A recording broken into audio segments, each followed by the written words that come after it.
Assalamualaikum warahmatullahi wabarakatuh.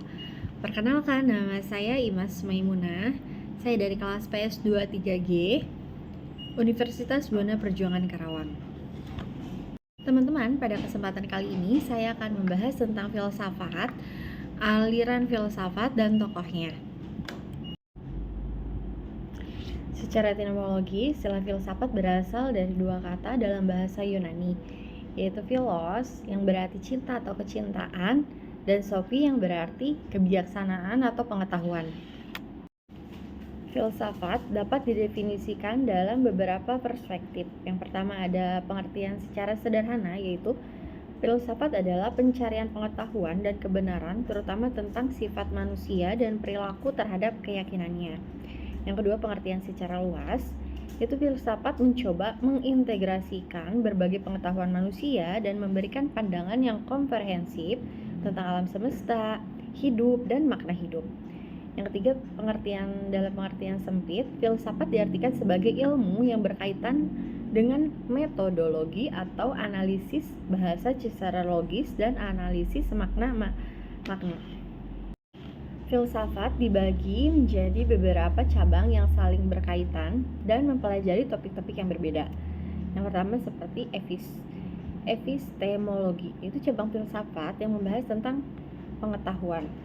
Yang kedua ada metafisika, yaitu cabang filsafat yang membahas realitas yang tidak tampak. Yang ketiga ada logika, cabang filsafat yang menyusun, mengembangkan, dan membahas asas-asas aturan formal dan prosedur normatif. Yang keempat ada etika, cabang filsafat yang membahas baik dan buruk tingkah laku manusia. Yang kelima ada estetika, cabang filsafat yang membahas tentang keindahan. Dan yang keenam ada filsafat ilmu, cabang filsafat yang membahas metodologi ilmiah dan pengetahuan ilmiah. Filsafat menggunakan beberapa metode untuk mencapai tujuannya. Yang pertama mengajukan pertanyaan, yang kedua diskusi kritis, yang keempat dialektis, dan yang keempat yaitu presentasi sistematik. Ada beberapa aliran yang ada dalam filsafat ilmu seperti materialisme, dualisme, empirisme, rasionalisme, kritisme, idealisme, dan lain sebagainya. Nah, kali ini saya akan membahas tentang rasionalisme. Rasionalisme adalah paham atau aliran yang berdasar pada rasio atau ide-ide yang masuk akal. Khas bagi ilmu pengetahuan adalah pengetahuan yang eksklusif, daya akal budi untuk menemukan kebenaran. Salah satu tokohnya yaitu René Descartes yang dijuluki sebagai bapak filsafat modern. Ada juga tokoh lainnya seperti Leibniz, ada juga Spinoza, dan ada juga Plato yang menganggap ide itu adalah kekal kemudian abadi. Secara etimologis, rasionalisme berasal dari bahasa Inggris yang berarti rationalism, yang artinya akal budi. Kata rasionalisme itu berasal dari bahasa Latin, yaitu ratio yang berarti akal.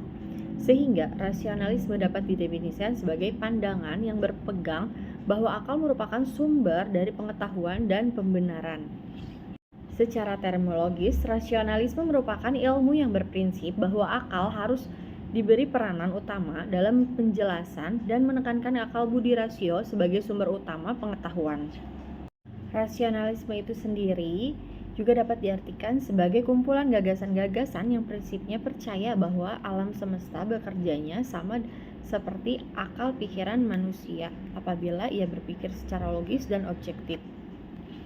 Jelasnya, harapan dari seorang rasionalisme menyatakan bahwa segala-gala itu tergantung dari akal pikiran manusia. Jadi yang terpenting dari rasionalisme adalah hal-hal yang bersifat konkret atau nyata yang dapat dianalisa oleh pikiran. Salah satu tokoh dari rasionalisme itu René Descartes. Kali ini kita akan menjelaskan tentang pemikiran-pemikiran René Descartes. Tapi sebelumnya kita mengenal dulu siapa itu René Descartes. René Descartes adalah seorang filsuf Prancis. Kemudian selama 20 tahun dia hidup di Belanda dan Swedia. René Descartes mempunyai nama lain yaitu Cartesius. René Descartes adalah seorang filsuf, matematikawan, dan ilmuwan. Dia juga dijuluki sebagai bapak filsafat modern dan juga dijuluki sebagai polimet. Apa itu polimet? Polimet adalah orang yang mempunyai perhatian dan pandangan lebih luas terhadap ilmu pengetahuan, khususnya matematika dan ilmu pasti. Nah, sekarang kita masuk ke pemikiran-pemikiran Descartes. Penemuannya tentang titik koordinat dalam geometri. Sumbangan dalam geometri di mana dia menemukan titik koordinat dalam geometri, sehingga dalam geometri itu sendiri lebih dikenal dengan sistem koordinat Cartesius, sesuai dengan nama lainnya yaitu Cartesius. Sumbangan Descartes pada geometri ini adalah penemuannya tentang koordinat dengan menggunakan metode analitik untuk memecahkan masalah, mengamati konsekuensi dan pengandaian, dan menetapkan aljabal pada geometri. Buku yang memuat teori ilmiahnya adalah Principia Psikologi atau bisa diartikan sebagai prinsip-prinsip filsafat yang terbit pada tahun 1944.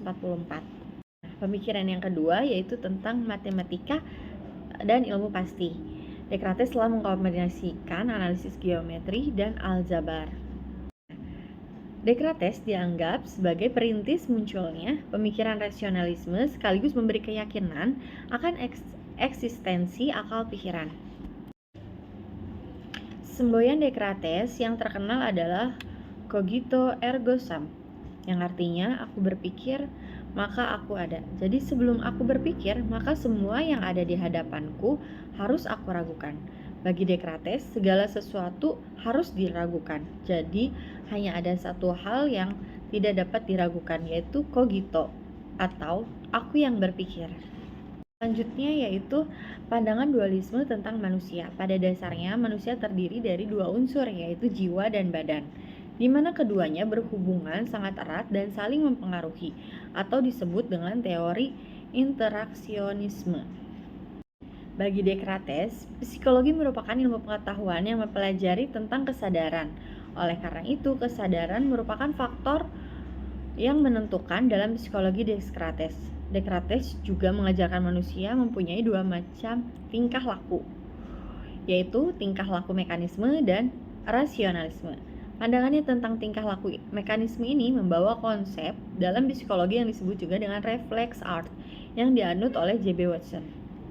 Nah, teman-teman, ada 4 langkah pencarian kebenaran menurut René Descartes. Yang pertama yaitu menggunakan metode deduktif, pengetahuan bercorak intuitif untuk menggeneralisasikan hal yang sudah jelas, terang, dan umum. Yang kedua, metode analisa, taksonomi terhadap suatu pengetahuan dan pengertian. Yang ketiga ada metode sintesa, integrasi beberapa pengertian untuk mendapatkan pengertian yang baru. Yang keempat, metode induktif, verifikasi atas langkah-langkah yang telah dikerjakan.